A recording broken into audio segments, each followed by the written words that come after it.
Or about about my bad? that. Oh. No, about when you quit, we still have to be over there. Oh. Oh, for choir? Yeah. Okay. Well, we were waiting for Ann to get. Oh, hey, Ann. Yes. Okay. Hey, hey, All right. we're all here now, right?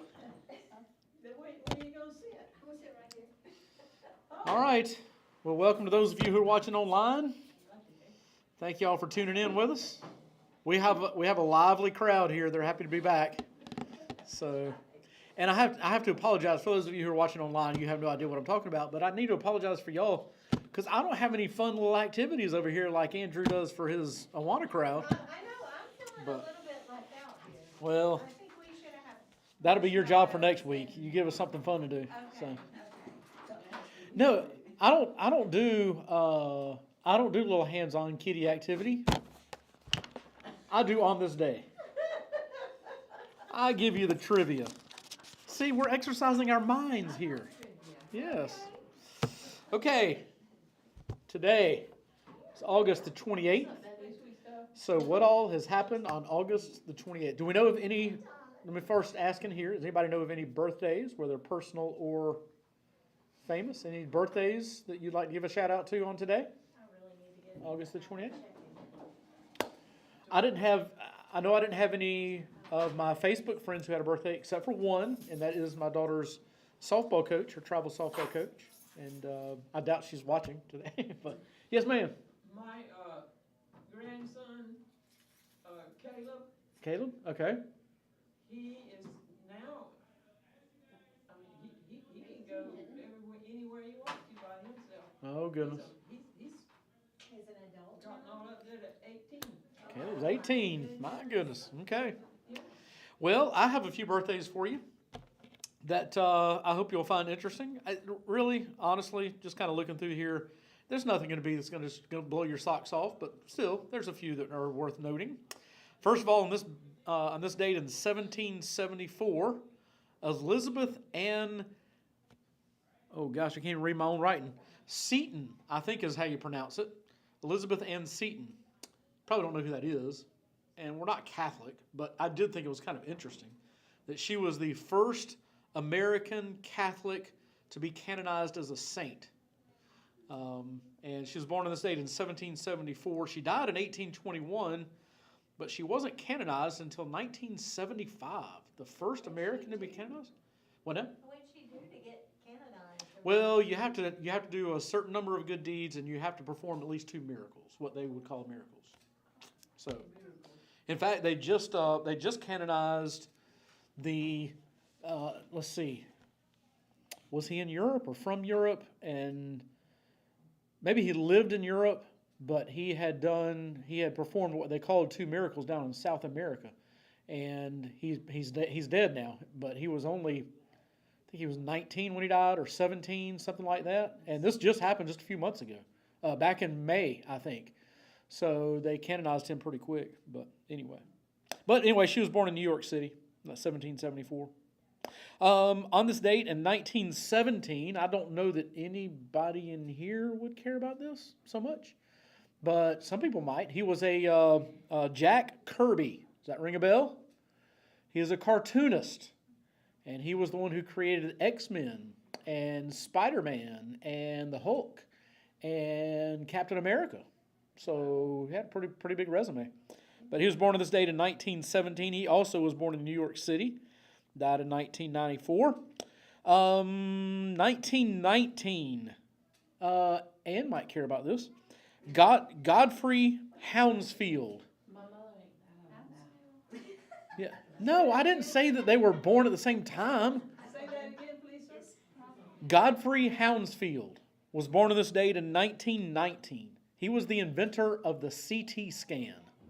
So, anyway, he was born in He was born in Newark, England. Well, I did. I have got an adult. Well, you can thank And- that 4, man. 5, Yeah. 6, or 7, or 8 times. Thank that dude. But he died in 2004. We have a couple of, I don't care anything about country music, but we do have two country music famous ladies born on this date. In 1965, Shania Twain was born. And of course, I liked her because she was pretty. But anyway. But she's actually Canadian. I didn't know that. She was born in Windsor, Ontario, and then also in 1982, Leanne Rimes was born. So she's only 42. She was born in Jackson, Mississippi. And then in between those, if you like comedy, I don't find him all that funny, but maybe y'all do. He's famous. 1969, Jack Black. Y'all know who that is? Y'all know who that? Some of y'all know. Okay. So anyway, he's 55. He was born in Santa Monica. So 2 deaths on this date. One you should know about. Augustine of Hippo. Do y'all know who that is? Is it what, the Hippocratic Oath? Nope. So Augustine, that's where St. Augustine got his name from. It's St. Augustine. He died on this date in the year 430.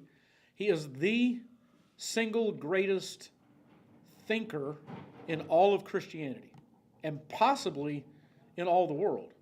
And anyway, he wrote. If you can ever get your hands on the book, The Confessions of Augustine, you need to read that.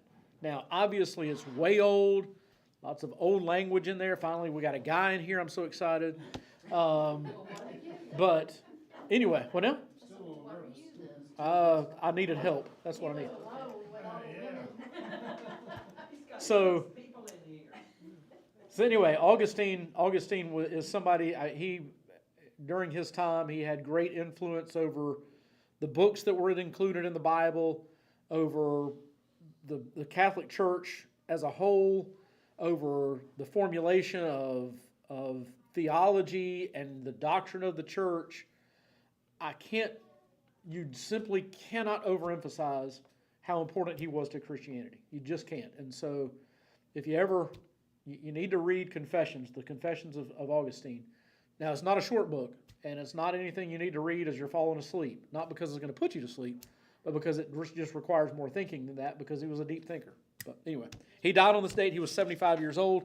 And then just a few years ago, I don't know if you remember the big to-do about Chadwick Boseman, who, speaking of superheroes, he was the Black Panther. That's right. He was the black actor. He died of colon cancer, and he was only 42 years old. So anyway, it was a great loss. He was from all appearances, which I know appearances are calculated in our culture today, but he really did seem to be a nice guy. He may have been a Christian. I'm not sure, but anyway. All right, a few things happened on this date that we should care about. Well, not that we should care about. Maybe be interested in. Let's put it that way. Some of them we should care about. The first one we should care about, on this date in 1833, Britain abolished the slave trade. So they were actually before us and setting pace for us. But anyway, 1833. I thought this was interesting. In 1884, I shouldn't have given it away. I should have made y'all guess the date. I know. Should have made y'all guess the date. But on this date in 1884 was the first photograph of a tornado. So I thought that was interesting. It took the tornado was in Howard, South Dakota. 1907. How many of y'all got a package over the past week from UPS? This date. On this date in 1907, UPS was founded in Seattle, Washington, by James Casey. Okay, y'all gonna have to take a guesses on this one. Let's see. On this date in 1957 began the longest filibuster in U.S. history. Anybody want to take a wild guess as to how long that filibuster was? That's when they stand up and talk so that they can block a... They read the phone book or something, didn't they? Oh, I don't know. I didn't listen to it. I don't know. This is before my time. 1957. I can remember the numbers. I was born. Maybe 19 All hours. those dates, but I can remember. What now? I read that somewhere recently. I can't remember. So how long did you say it was? What was your guess? 19? Okay, 19 is not a bad. That's not a bad guess. It's a little bit short, but it's not a bad guess. It was 24 hours and 8 minutes. Wow. That's a long time to get up and just talk, just so somebody won't vote on something. But anyway, and you probably heard of who did it too. His name was Strom Thurmond. Yep. So here So, speaking of the South will rise again, can you take a guess as to what vote he was trying to block? Desegregation? In the same vein, the Civil Rights Act. He was trying to block it. Now, I don't want to get too political here, but I just want to point out something. He was a Democratic senator. Take that for what you will. Against the Civil Rights Act, in case you didn't catch that. Okay, 1957 on this date. Okay, so another thing you have to guess, this happened just 2 years ago, 2022. It was the world's most expensive piece of sporting memorabilia was sold. You want to take a guess? It was just 2 years ago. Want to take a guess on what that was? Babe Ruth signed baseball? Okay, that's not a bad guess. You're in the same sport. For those of you who are watching online, he said a signed baseball by Babe Ruth. Nope. It was a 1952 Mickey Mantle baseball card. Any guesses to how much it sold for? This is a piece of paper that big. 2.4 million. All right, 2.4 million. Higher than that. Oh, I was being deceived. Yeah. I mean, this is basically a photograph of a guy who 30. got a stick and hit a ball. Oh, How much did it sell for? 2 years ago. I hear 5 million. Little low. 30. Low? No, it wasn't 30 million. We're not that high. No, it was $12.6 million. and what was it? Who would buy that? A Mickey Mantle baseball card. Oh, it doesn't say. No, I didn't see. Somebody who's got more money than they got sense. Yes, I tell you what. I just read today. I thought this was interesting that if you keep up with golf, which probably you don't, the Pebble Beach Golf Club is a very famous club, and the 18th hole is a very famous hole. There are 4 houses. You need to tell John this, Glenn. I think there are 4 houses on that hole. One of them sold for a record $45 million. $45 million. Now, it overlooks one of the famous trees on one of the most famous holes on one of the most famous golf courses in the world. And it also, beyond that, it overlooks the Pacific Ocean. But $45 million. That surpasses, I think, the previous highest house that was sold in America was like 42 million, something like that. So this broke that out. So at a normal, well, what used to be normal, I don't know what realtors make anymore, real estate agents, I don't know what they make anymore, but used to it was like 3%.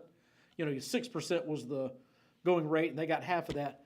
I figured that up. That was $19 million that person would have made.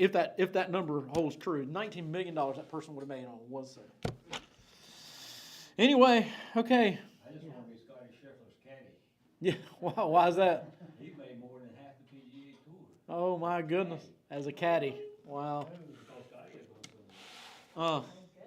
That would be nice. Okay. Well, y'all didn't sit here. I'm sorry, that really did take 15 minutes. I don't like for it to take that long, but anyway. Hope you enjoyed it, whatever. So, turn to your Bibles, if you will, to Revelation chapter 10.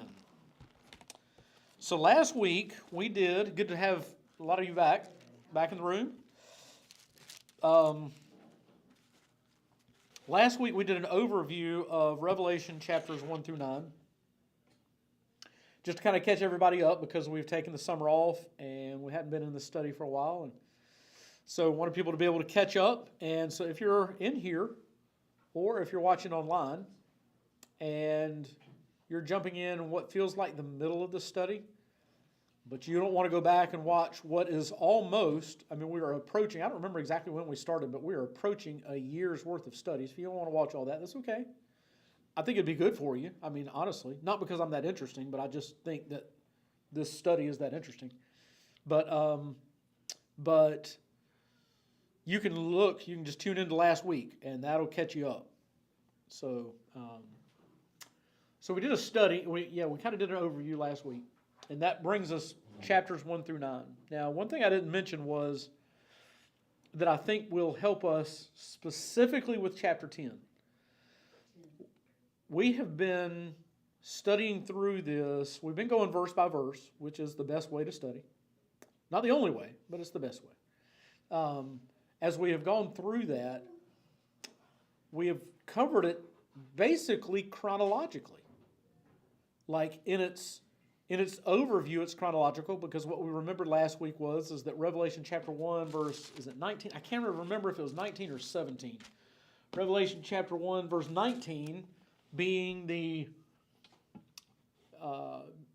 outline of the book, when Jesus tells John to write down the things which were, and the things which are, and the things which will come. So that's chronological right there. In chapters 1 is the things which were, from John's vantage point. The things which are chapters 2 and 3, because that was in John's day. And then chapters 4 through the end, that is from John's chronology. That is what will come, what is to take place. And really it is for us too. So, we have been covering it. This is how John lays it out. Boom, boom, boom, boom, boom, boom. And so that's how we say it's going to unfold. Boom, boom, boom, boom, boom, boom. You remember there are some people who take the 3 sets of judgments, the sealed judgments. I'm sorry, let me go from left to right for y'all. The sealed judgments, to the trumpet judgments, to the bowl judgments. There's 7 of each one. And there are some people who read those as 3 retellings of the same events. So that it talks about the trumpet judgments, and then the sealed judgments, and then it talks about the trumpet judgments, and they're the same thing. It's just a different way of looking at it, a different vantage point, if you will. And then when you get to the bowl judgments, that's the third way of talking about the same things unfolding. No. That's not how we're covering it. They're one happening right after another. And so, and there is a purpose for me getting to this, okay? So hang with me. So we have gone through now, we've looked at all the sealed judgments, all 7. And of course, the 7th judgment, the 7th sealed judgment is the unveiling of the 7 trumpet judgments. And so we've gone through the next 6 trumpet judgments. And then we get to chapter 10, and all of a sudden we're not talking about seals or trumpets or bowls or any of that. We're talking about some dude who's standing on water and on land.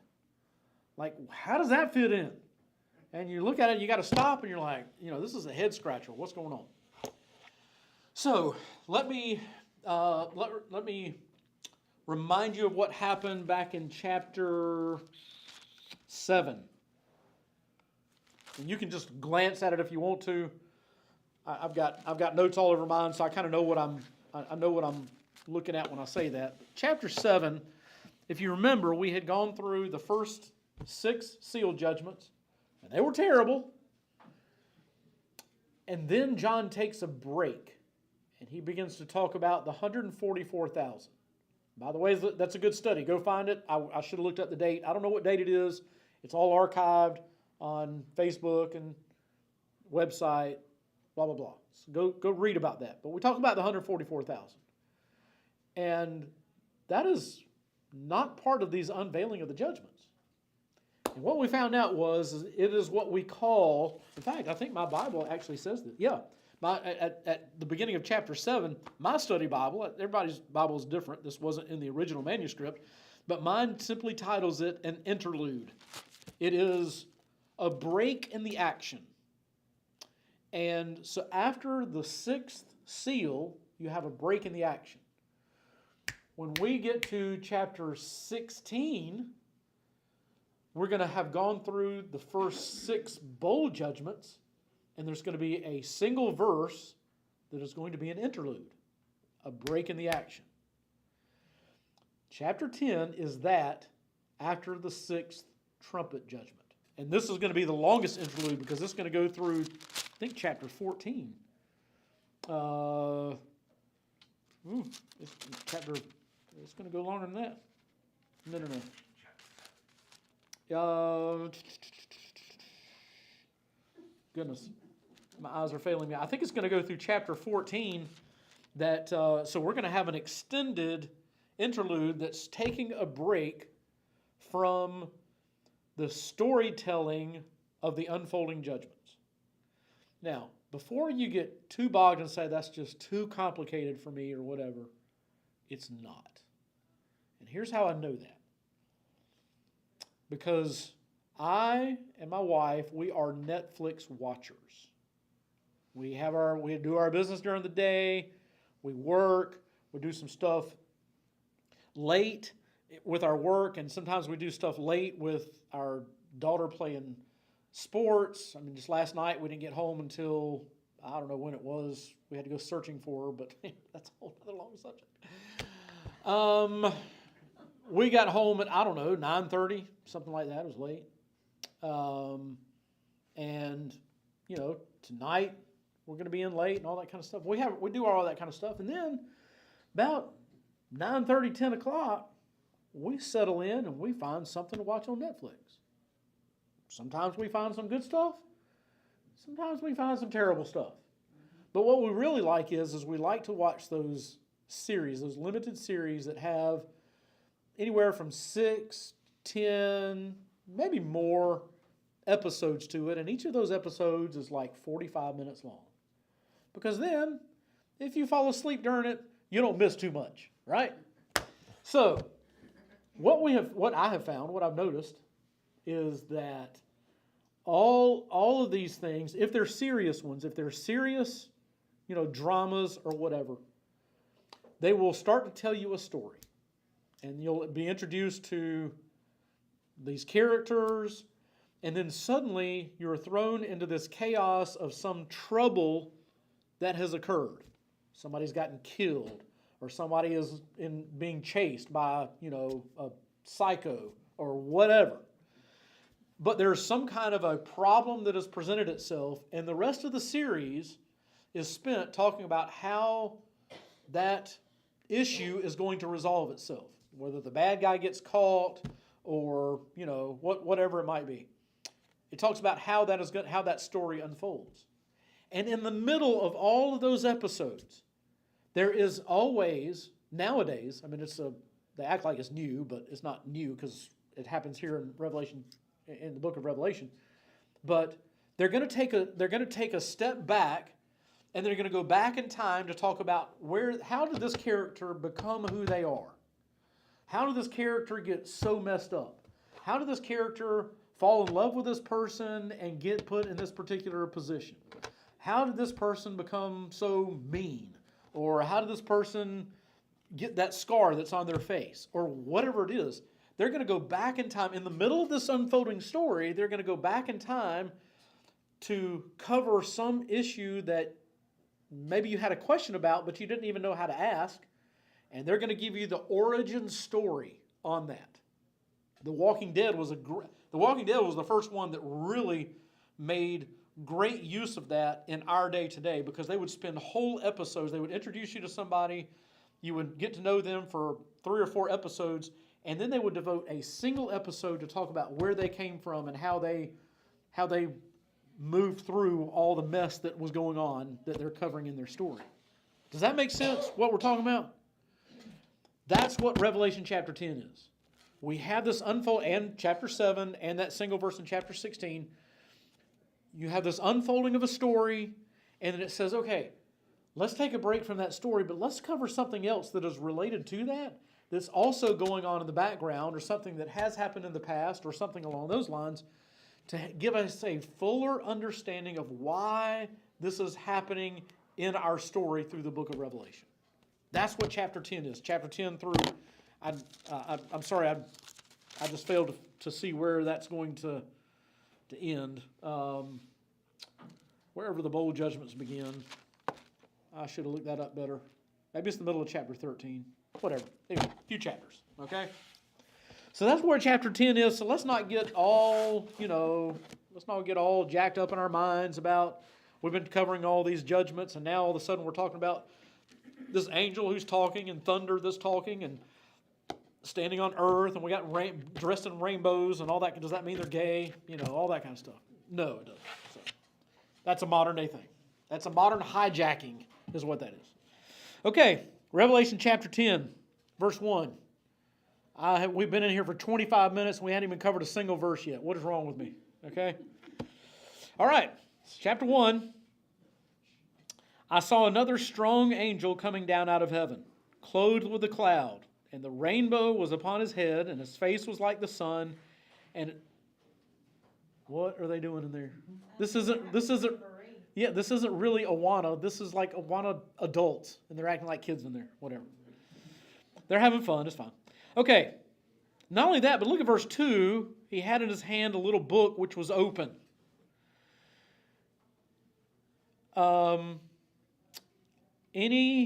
Let's see. Anybody want to take a crack at where we have seen the little book already? If you've been in here in our study, Beverly, you got an out. You hadn't been in our study because you worked on Awana last year. Anybody else want to take a crack at where we saw a book?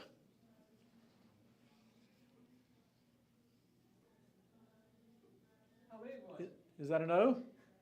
How big was it? It was rolled up. Oh. That's how old books were then. We saw a book back in chapter 5, remember? Verse 1, write him who sat on the throne, a book written inside and on the back, sealed up with 7 seals. And suddenly chapter 5 becomes all about this book, which we came to know was the title deed to the earth. Satan has usurped at this moment. He is the prince of the power of the air. He is the ruler of this world. He has usurped the throne of earth. And Jesus comes in chapter 5 to take it back. Now, we get to chapter 10 and verses 1 and the first part of verse 2 sound a whole lot like Jesus. To the point where there are some who contend.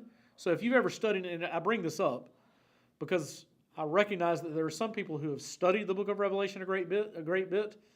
At least they have in past groups. Maybe I guess I don't know about y'all.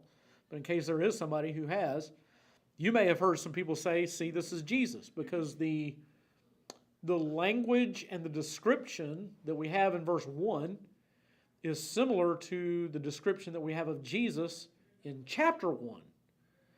And then you've got this book, and here he's talking about a book. But my contention is that this is not talking about Jesus. And there are a few reasons that we would say this. First of all, it says there in verse 1, it says, I saw another strong angel. The word another has the prefix homo, which means same. This is the same kind of an angel that we had just got finished reading about in chapter 9. Now, you have to go through and read chapter 9, but chapter 9 is talking about angels as we think of angels. Like an angelic being, not deity, but something that is created by God, that serves God. That's the kind of angel that we're talking about. And another means, here, would mean another of the same kind.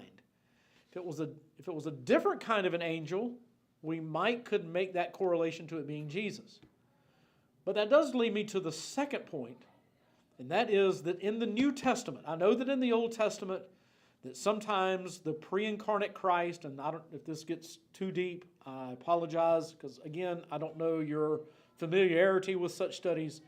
Jesus does show up in the Old Testament, and it's what we call the pre-incarnate Christ. Before he comes and is born and walks upon the earth, he makes visits to earth because he is eternally the God-man.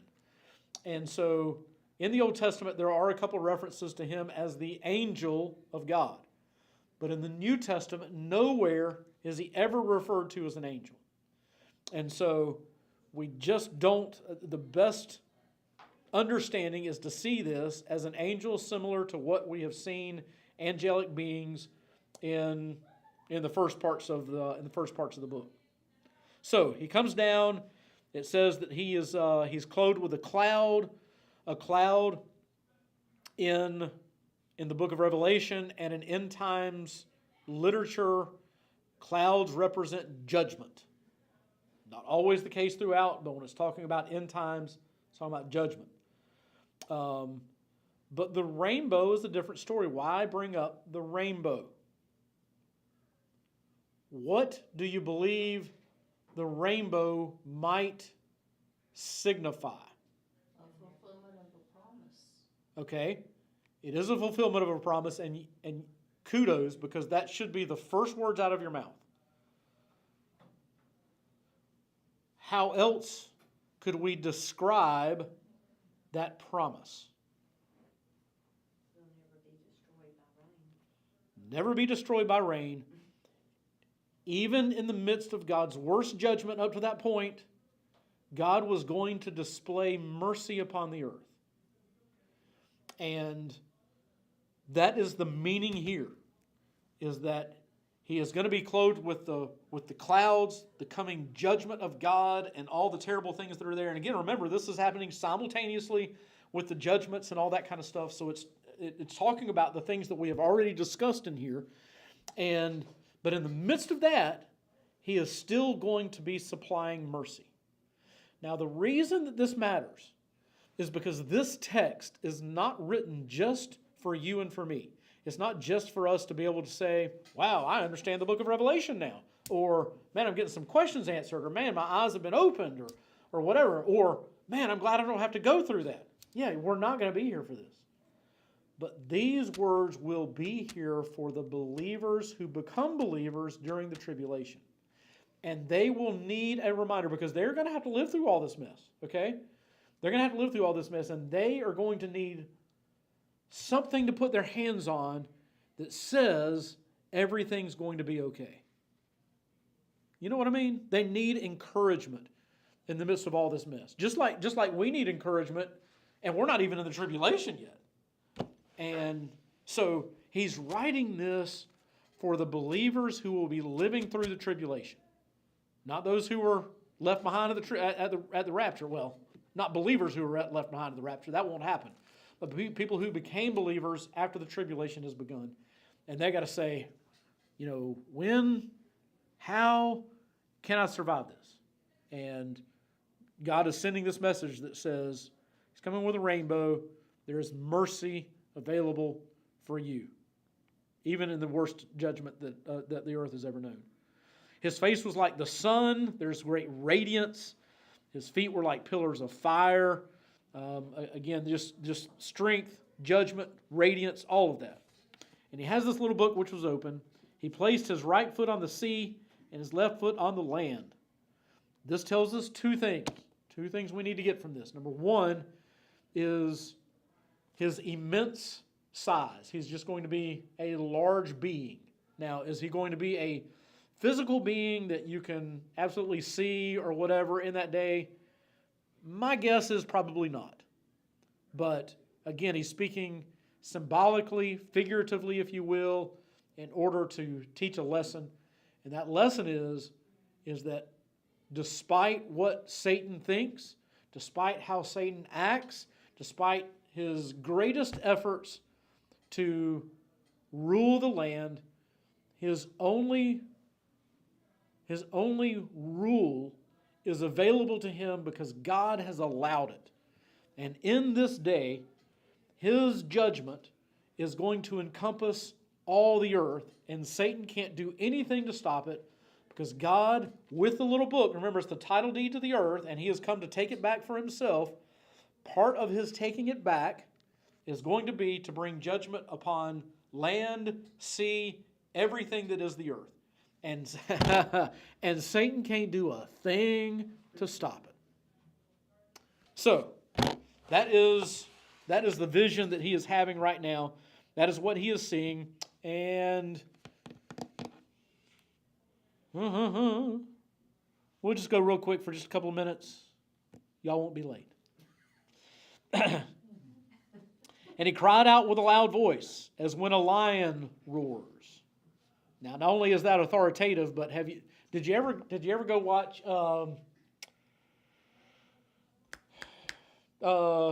what was The Lion King works, yes.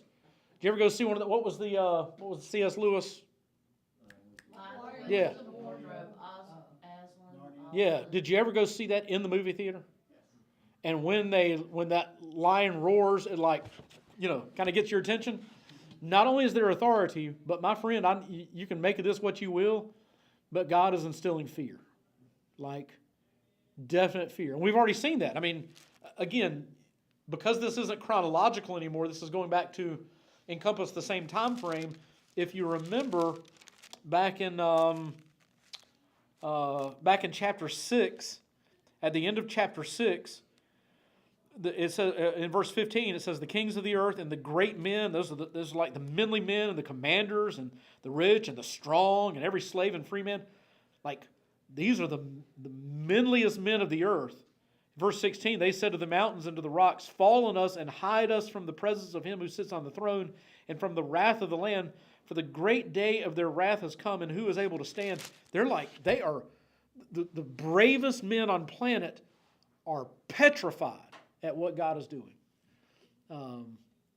So, I mean, I know that we have the protection that comes in Christ, but we can never forget what the writer of Hebrews says. He says it is a terrifying thing to fall into the hands of the living God. And so he comes down, and when he cries out with the peals of thunder and their voices, and he cries out as a lion roars, we are talking authority, and we are talking about abject fear. And rightly so. So, one more thing, and then we'll stop. Verse 4. When the 7 peals of thunder had spoken, of course 7 meaning perfection, completion, all that, I was about to write, and I heard a voice from heaven saying, seal up the things which the 7 peals of thunder have spoken, and do not write them. So there are 2 things that we get from this. Number 1, when these peals of thunder sounded, it is a communication. These are understandable. This is an understandable language that is going out to the earth. Now, is it out in is it outside, and if you're just standing outside, you hear it, and you're like, oh, wow, the clouds are talking to me, or whatever, and you got to be, on LSD for something, to be able to understand it. I don't know what it's going to be like. I don't know. But it is going to be understandable because John wanted to write it down for us. And in the wisdom of God, God said no.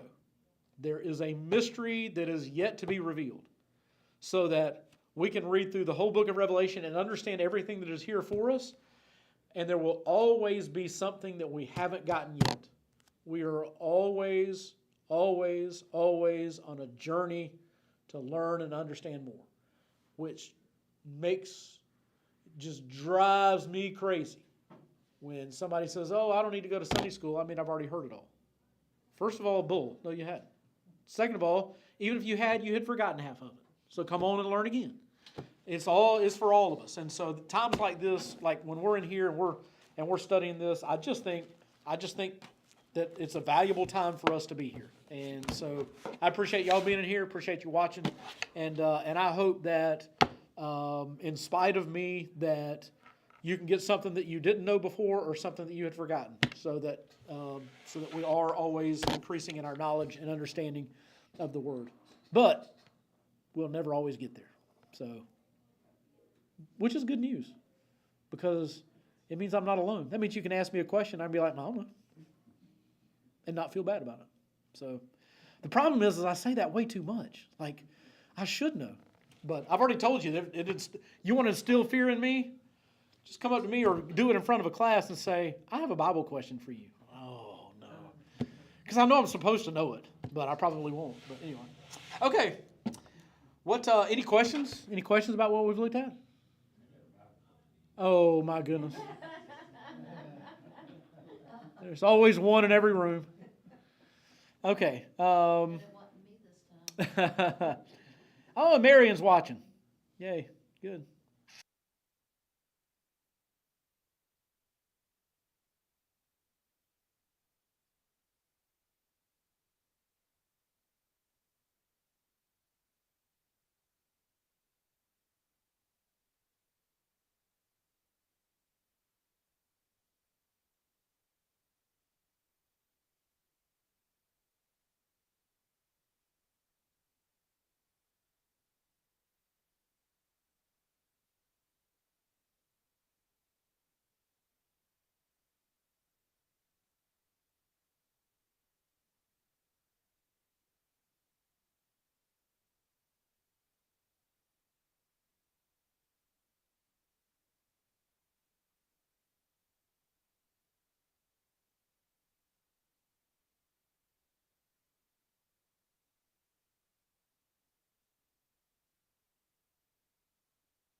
It's a long time.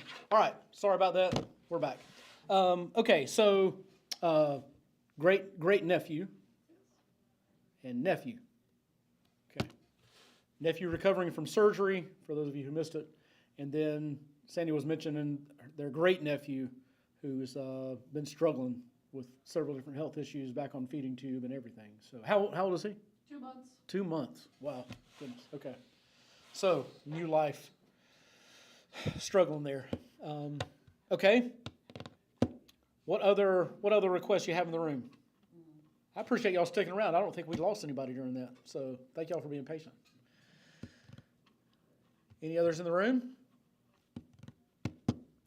Okay. I don't see any that have come in online. So, all right. Well, let's go to God in prayer then, and then we'll be about our business. God, we do thank you for the book that you've given to us for us to study and to make the most of. And it certainly applies. It applied when it was written 2,000 years ago. It applies now, even in what we call a modern culture in the 21st century, and it will apply as these things are taking place. So it's certainly a privilege for us to be able to study that and help us to always be lifelong learners, interested in not just the facts, but really getting down to the heart of the matter, your heart, your mind, what you think and what your plan is, and then how we can fit into that.